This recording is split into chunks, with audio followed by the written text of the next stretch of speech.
Fish on. Really nice looking fish. Woo! I love it. That's a hog. Woo! Oh yeah, bring him up to me. It's a nice fish. Nice job. That is a tank. Nice job, you two. Lund Boats proudly presents the ultimate fishing experience. This week on Lund's The Ultimate Fishing Experience. High school and college tournament bass fishing has exploded in popularity. More and more opportunities exist for passionate young anglers to compete in school tournaments. Now, kids' early love of fishing can, with time on the water, become an exciting collegiate career fishing across the country. Today, we spend an afternoon of quality father-son time fishing out of the new 1975 Renegade with collegiate tournament angler Nick Dumke and his dad, Troy. Nick shows his dad just how much he's grown as an angler by successfully targeting summer deep weed edge bass on one of his favorite local lakes. And after years of taking Nick out fishing, his father is more than happy for Nick to return the favor, even if it means being outfished again. Story of my life. Kid got the big one again. Hi folks, Scott Glorvigan here, owner of Wired to Fish Media. Lund Boats has been building iconic brands over the years, and they first started out, I remember, was the Tyee. Then they introduced the Pro V. In the last handful of years, they introduced the Pro V Bass Series, which comes in the 1875 and the 2075. Also, the Renegade Series, which they've introduced a handful of years ago. Now they have the 1975, which is a new boat, which is a great family boat. And Lund has done a tremendous amount of work at supporting student angling and bringing families together. And today, Nick and his dad, Troy, are gonna go out and spend a day on the water, catching fish and having fun. Well, looking forward to spending a day on the water with you. It's something we've been doing since you were knee-high to a grasshopper. Probably whenever you were able to start standing up on your own, you were holding the fishing pole. So what will we be catching, or what are we looking for today, I guess? What's the target? So summer is in full swing. Temps are finally on the rise. It's been pretty hot here for quite some time. A lot of fish are gonna make their push out deep, along with a lot of the bait fish too. Lots of bluegills, crappies, and all the bait fish make their way out too to the deeper, cooler water. And so that can make for a really fun time because these bass can get in really big schools and you can sit and just pick them off one after another. So fishing out deep is, it's getting good. It's, this lake we're headed to sets up really well for the deep bite. It's got a lot of different fingers and point extensions and rock extensions off the weed lines. And it's got really beautiful weeds. So it sets up really well for a good day of deep bass fishing. So we're just gonna head out there and use our electronics, side image up some spots, and yeah, see what we can make happen. It's gonna be a fun day. They should be biting. We got beautiful weather ahead. Slick, calm, sunny and 75, so it's gonna be fun. I got a feeling they're gonna be biting, so.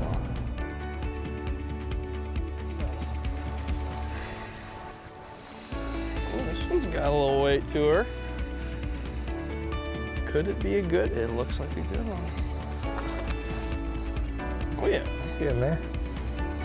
Got that jig worm gone. Gosh, that's fun. Just pitching it up at that weed line, pulling it through, and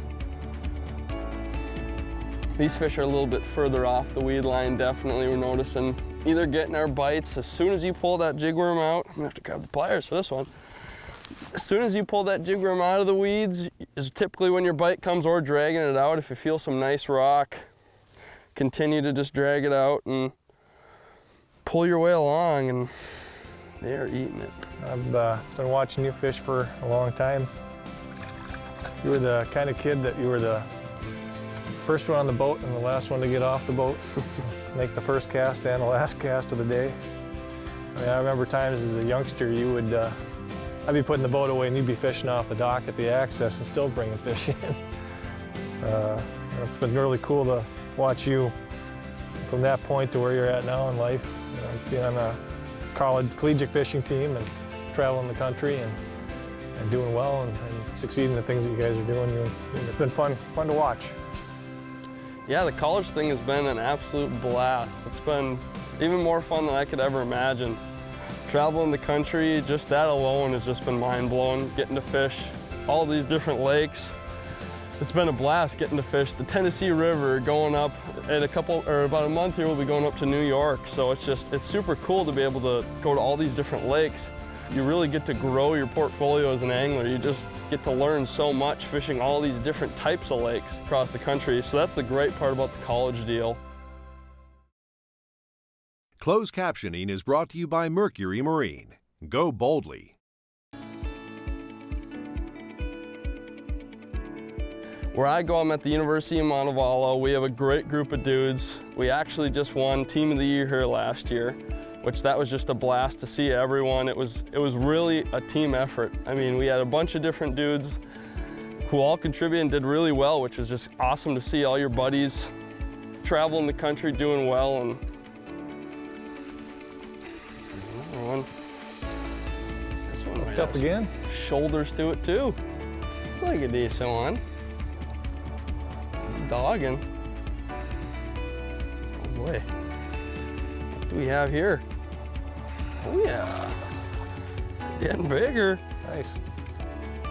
The second lap around is paying off. Reach down, grab this one here. Oh, there we go. We're getting better as the day goes on here. Got that jig worm just hanging. Just like that. Sweet. So like I was saying, with the super diverse group of guys, it's awesome because everyone, even though everyone's from all over and we come from different walks of life, we all get along really well. And that's been a blast, making awesome new friends. And like I was saying, being able to work together at these tournaments where we travel across the country, since we have dudes from all over, we really kind of get to combine knowledge and work together as a team and see what we can do, and it's turned out really well. I mean, we have a really good group of guys. Everyone works well together, and it's been a blast meeting awesome new people. There's one. Looks like a bass. He's better. Some shoulder, maybe. There he is. There he is. Not a bad one at all. Right off that weed line edge. See if we get a little group of them fired up here.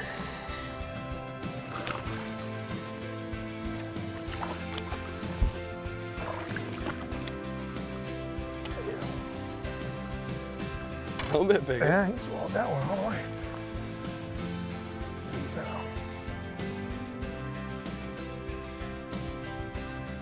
Yeah, good fight. Good fight.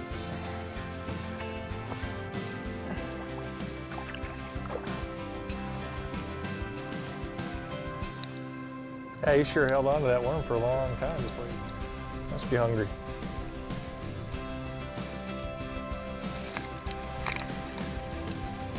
Another one. Might be another decent one. Oh yeah. There you go. There we go. Oh, he came Oh no. off. Oh my Yeah, God. I got it. That's the nature of it. That looked like the best one of the day. The competitive side of things really started for me my freshman year of high school. Around 7th, 8th grade, me and actually a group of buddies in the area, we used to do what we called in-house tournaments, where we'd meet up at our home lake, one of the bigger lakes in town here, and we'd go out for 8 hours, throw in 20 bucks, and just have a fun little tournament. And one of our buddies' dads kind of said, hey, we should try and make this a thing. So he developed a high school program with the high school here in town. That's where it all started, was back in the high school days, and I have memories from high school tournaments that I will never ever forget. It was just a blast getting to be with your buddies and just turning into what it is now, just traveling the country and meeting all these new people. I highly recommend anyone who's interested, check out your area, talk with people in your area, check out your high school, even middle school. They're starting to get junior leagues now. So check out what's around you and look into the opportunities, because it's a great, great team to be a part of. Right there. Good, nice fish. Not bad. Moved out here and our average size is definitely getting better.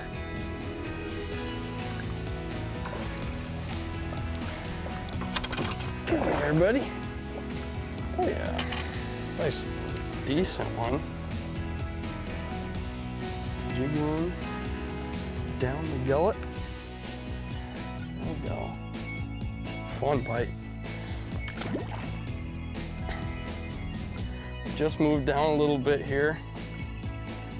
I was watching my 2D and I noticed coming over the top of this, kind of went over the tip of this little hump here, the point off this hump, and you can see just bluegills and crappies everywhere. And that's kind of the big picture of all of this, is why these bass are here. In the spring, obviously, you can go against the bank when the fish are up shallow, spawning, doing their deal. And that's when you can find everything up shallow. But as the summer comes on and everything gets warmer, things start to warm up, you start to get your weed growth, and that's when your fish finally start to move out. The bluegills and crappies, they make their way out deep and they'll come out to their summering holes, and the bass typically follow, just like what we're seeing here today. You've actually caught a couple crappies, so we know what they are. But yeah, that's really the whole deal here, is just fishing these deep summertime bass. Clear lake, it's a typical bass panfish lake for this area. Clear water. Weed line goes out to, I mean, we're seeing weeds even out to 20, 22 feet, but they're pretty scattered, and these fish are really relating to this hard weed line, which is about 12 to 14 feet, and it's been a fun day.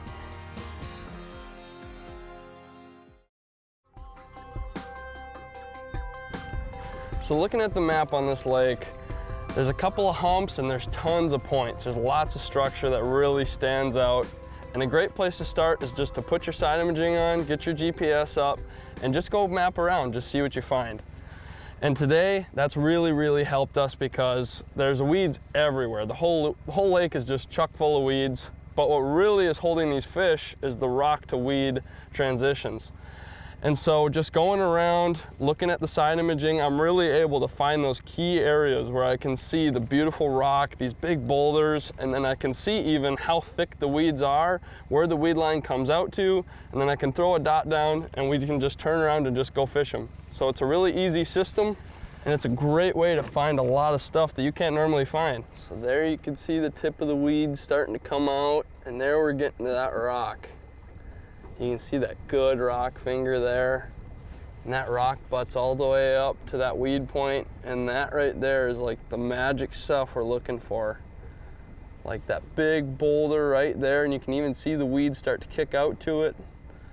Good weed edge in here, starts to taper out here a little bit, and you can see fish, they're there. So we're gonna throw a dot on them here, so that way we can just spin around and know exactly where to go. I just put my cursor like right on that boulder right there, press mark, and boom, I got my waypoint. Switch back over to my map here, and zoom in, and then we can just spin around and start catching. Jeez, right there in the boat. Hey. Oh yeah. There we go. Yeah, they're right underneath the boat. Good one too. Wasn't really expecting that. Here comes again. Oh yeah. Want me to net him for you? If you reach down and grab them, that'd be all right. Make it easy. Oh. Yeah, all right. Nice. Sweet. Nice work. Thanks. Yeah, like I said, it's like right underneath the boat.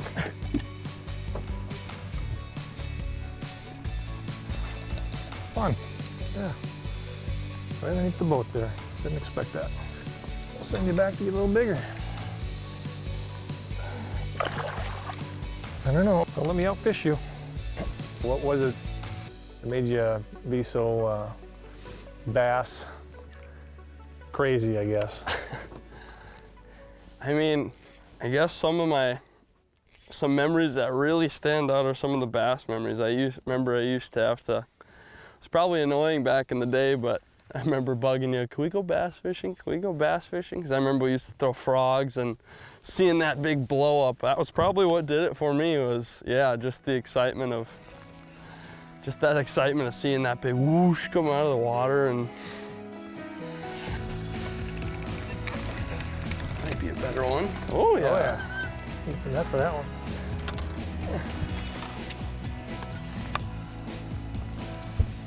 Beat up. Got a big head to him. Got some scars, doesn't he? An old battle-worn one. He's got some scars. He's been through it. Thanks for netting that one. Finally a little bit better one. He popped it. Boy, I don't know what he's been through, but Yeah, seems to be doing good. Pike maybe got him, or? I'm guessing, yeah. Sweet. I'm the old jigworm. I'm catching him today. Nice fish. Thank you. There she goes. So there's a little bit better one there on the old jigworm. It's been put to work today. And she's been catching them. It's really just a simple rig, and that's what's so awesome about it. As you can see there, just a 5-inch worm. Really, any straight tail worm, a curly tail worm works great too. And for the head, all it is just a Ned style head, a mushroom head. This one happens to be a 3/32. I typically go anywhere from down to 1/32 up to 3/16, anywhere from there. And with the line, this happens to be a 10-pound test fluorocarbon leader. I usually do about 5 feet. And then for the main line, I have a 10-pound braided line. I like braid for this system just for the sensitivity side of things. Plus it casts really well. Plus it's nice to be able to really reef those fish out, because a lot of what we're doing, you can see the weed tops here, and just like we've been doing all day, we're just fishing these weed edges. And some of these edges can get pretty thick, and when you get a good one, it's gonna want to get up in there and try and lose itself. So it's nice to be able to really torque them out when need be. And for the rod, I like a little bit longer rod personally, just because I'm a bigger guy. Plus I like the leverage, kind of like I was saying, to be able to torque them out. And this is a 7.6 here, you're using a 7.3 today. Typically a medium action, that works well. It's a pretty simple setup, it catches them.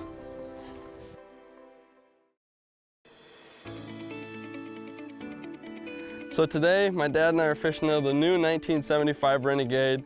It's an extension to the family where there was previously the 1775 and the 1875. A few new key features about this boat is this center rod storage. The rest of the storage is also great. We have these big spacious compartments in here. You could put more gear than you can imagine. Big live well in the back too. That's great for, especially if you're a tournament guy. It's always good to keep your fish alive and keep them healthy. It's powered by a 150 Pro XS. Up front here we have an Ultrex with Humminbird helixes for the graphs. We have one in the dash, one up front here. On the passenger side of things, you can put 4 rods along there for your passenger. There's also the new XS seats in the back compared to the bench, which is a cool new feature too, because they can just fold down. And then you have a good spacious back deck to fish out of. But also if you have your crew with you, you can pop your seats up and they can sit back there comfortably. And with this Renegade, it's a Mod V hull. So it's a really shallow draft, which is really nice. With the length, I can still get onto bigger water, but with that shallow draft, I can also get up into the skinny bass waters that I like to go in, which is really, really nice. It's also just a great boat for anybody starting out. It's an awesome all-around boat. Fishes really well. We've been having a blast out of it today, and it's been fun, so it's an awesome boat. Right the boat again. Here it comes. Golly. Is it a good one? That's a good one.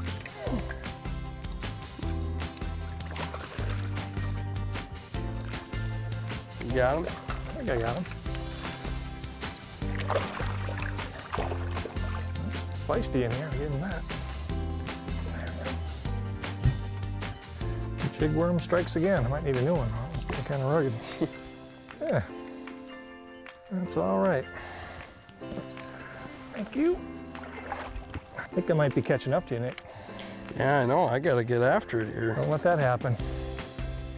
So when you're out fishing, how much of it is searching before you actually actively start fishing on the college level?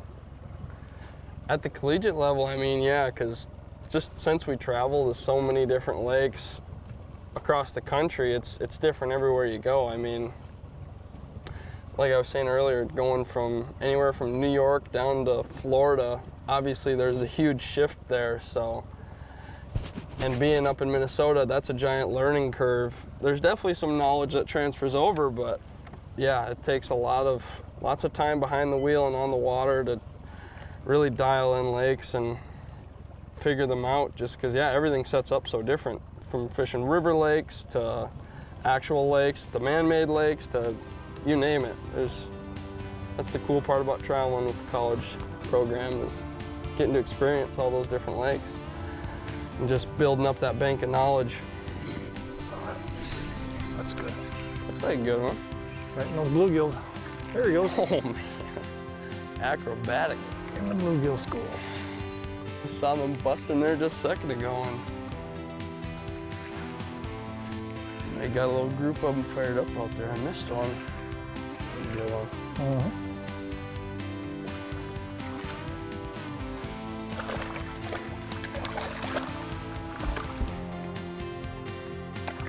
Oh yeah, they're thick. That one's getting better. Getting that summer feed on. A healthy looking fish. You got one? I do. All right. I got a decent one too. That's sweet.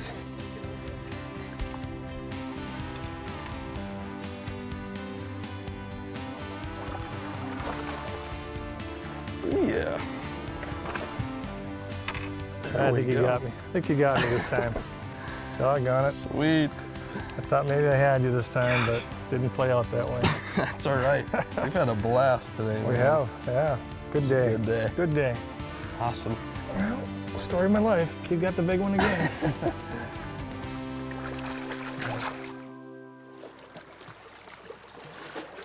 Thanks for joining us. If you'd like more information, check out lundboats.com or these other online outlets.